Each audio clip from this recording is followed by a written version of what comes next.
right, guys, I have a little new series we're going to launch today. I'll show you the neighborhood we're working in. Nice little neighborhood, mid-2000s construction. But we just purchased this house today. Just closed a little bit ago, 28th of November 2023. Yard's kind of a mess at the moment because it's been vacant for a little while. But I'll show you something. You kind of hit themes on houses and neighborhoods and builders. And the house seems to be pretty well built, but you see this guy over here has just done a bunch of concrete work. Some of that's just widening and some of it's redoing. I think the builder was really, really bad at backfill and proper backfill. He did this concrete here. You can see the gap right here. It's sunk almost 3.5 inches over here. He must have pinned it to the brick because it's really not settled at all along the edge, but it's cracked right here. And you guys can't probably tell from the video, but like right here is probably 4 inches down. Like it's completely caved in this way and this way. There's like a complete cave in the middle. And like right here, I can't get low enough. This entire part's dropped and the front porch is completely just falling off. So I'm gonna actually get into the real numbers on this thing. People seem to like it when I do that. Sometimes I have customers that don't want me to share that information. We purchased this house. The market's on the way down right now, so it's a little bit of a scary time to do flip style stuff. And I don't do a ton of it just because I'm busy and I don't have a lot of time. But we purchased this house. It's about 1,750 square feet upstairs and a basement, finished space probably around 1,500. We're gonna get into the plans of what we're going to do. This is all befores, and this is what I'm doing. I always forget to come in and do video of the before. So this is before we start. I cannot express properly in the videos. You can see they've had animals in here. And the smell is roughly that of a poorly managed kennel. The smell's really bad. And it's all the carpet, especially down in the basement. Whatever dog they had in here was not good.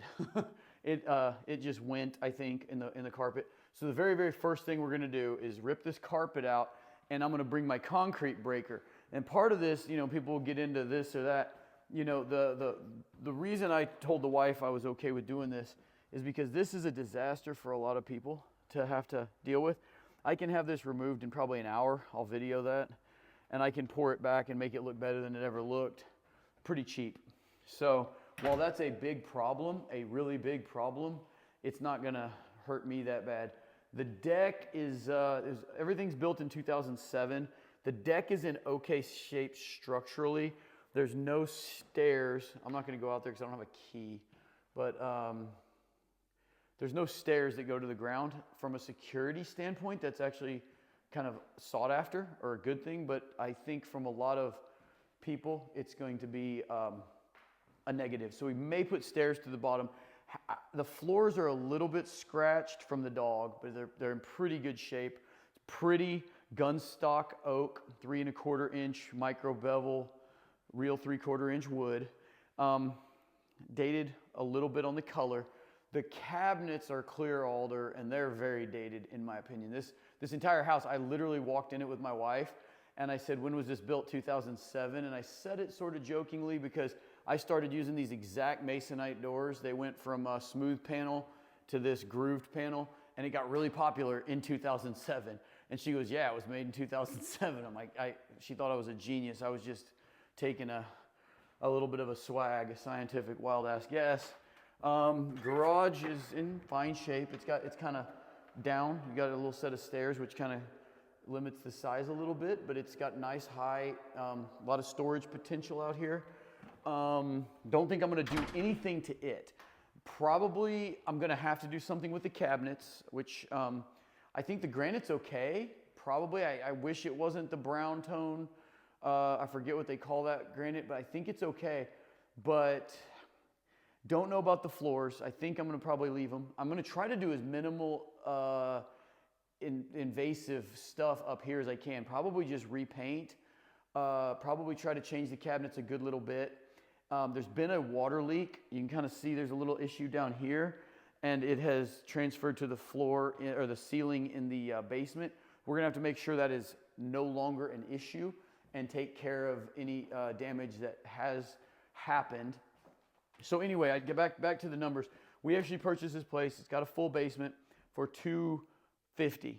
Appraisal as it sits was probably $310, and appraisal in good shape right now would be about $350. Now the market's falling every month, guys, so I'm kind of racing.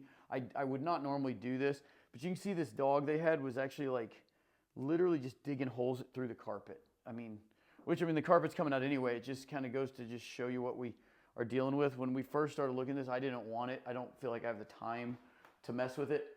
Got a couple problems with the doors, but really structurally everything's in pretty good shape. Classic 2007, just keep the closet as cheap as humanly possible.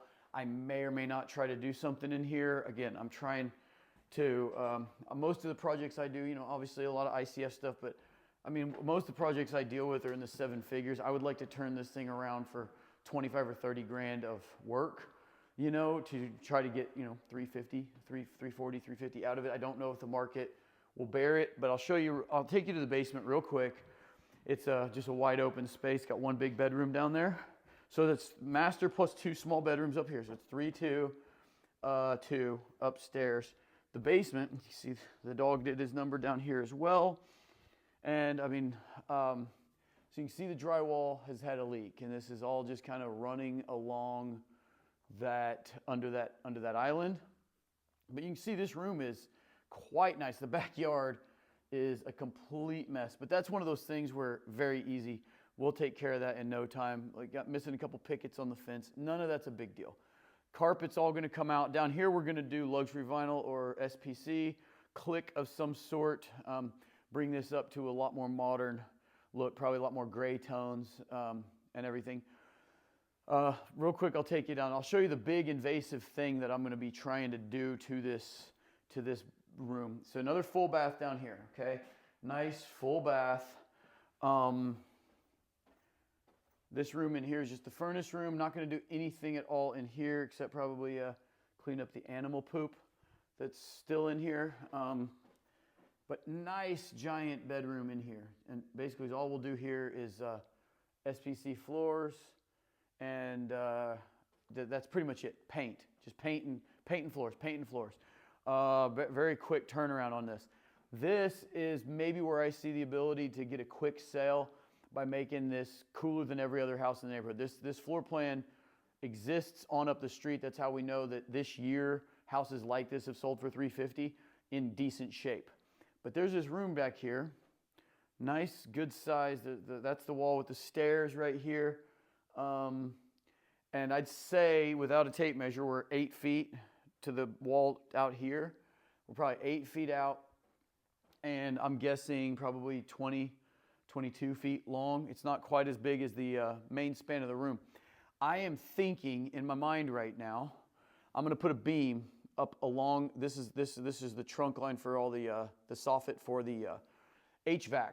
I'm going to put a beam around the back side of here, probably from this doorway, because I think we need some wall space, division of space, keep an area where you can have TV, whatever, mounted. But I'm going to go from here all the way, not all the way, but widen this out and have a nice, legit bar area. Like a second kitchen. We've got plumbing. We have drain lines and plumbing, so it's pretty set up for it. Honestly, I will possibly have to cut if I have a sink out front here. I may try to keep the sink on the back wall. But yeah, guys, I think if we do something legit here, and again, we have a cabinet shop, so this says I actually got boys in the shop right now. If you guys have been to one of my trainings, you know my shop's been a sty for a year because we haven't been doing a lot of cabinet work, but this winter we're actually looking forward to getting a little bit back to basics. Haven't done a flip in a number of years. The wife found this one direct to seller, no commissions or anything, so all that helps. I think that we're going into a time where the market is gonna be kind of mediocre for a while, and you're gonna have to find value where it exists and know where it doesn't. Because I feel like we've taken a little bit of a risk just racing time. I think if we kept this thing for a year, the money might not be there. The market may come down 15, 20%. And if it does, but right now we still have a pretty good shortage of good houses in our market. So this is a really nice neighborhood in a really good part of town. And the house is just in need of a little bit of love. It's not terrible, guys. So come with me on this one. I'll just have a few episodes here of the turnaround, and we'll see how it turns out. Wish me luck. All right, guys. I had my Amish boys rip all the carpet out. It only took about an hour over lunch for 4 of them to rip all the carpet out, put it in the dump trailer, and hauled it off today. So we are completely done on the inside. I also tore the concrete out, which you'll see a little bit of on this video, but I'll have a whole video on what a disaster that was. And all the demo is done, and we're ready to go back the other way, other than taking this one wall out that we talked about and putting a bar in. But that's the only thing invasive we're doing other than going back. We got the stair carpet pulled out. The smell is better. It's not perfect yet. We're gonna have to do some kilsing. But there's one more thing I decided to do since the last clip, and it's I really don't like this fireplace. I think it's incredibly cheap looking, and I recently helped my wife with a house she was selling that was brand new, and they had done a pretty tricked surround that went all the way up that made it look like it was just MDF, but it looked like ACM, architectural composite metal panels. Thought it was really nice looking. I think I'm gonna pop this old lame Centurion stone off and go all the way up with a more modern look, as we're gonna paint the cabinets and everything and truss it all up. So stay tuned. Next week I'll show you tearing out the concrete, and then we'll be into the cabinet painting, and I think I got a plan for something to do to the floors other than all the carpet to fix this hardwood being so golden brown. And like I said, this is a little different series. One thing that I will tell you we're gonna get into is why I like ICF so much. This is the era of house when I started building spec houses, 06, 07. And I thought we had really fixed all the ills of the 60s and 70s and 80s building practices. But even now, just seeing 15 years on, the little things I need to do to get this house right that you wouldn't have to do if it was ICF. So stay tuned, guys. See you next week.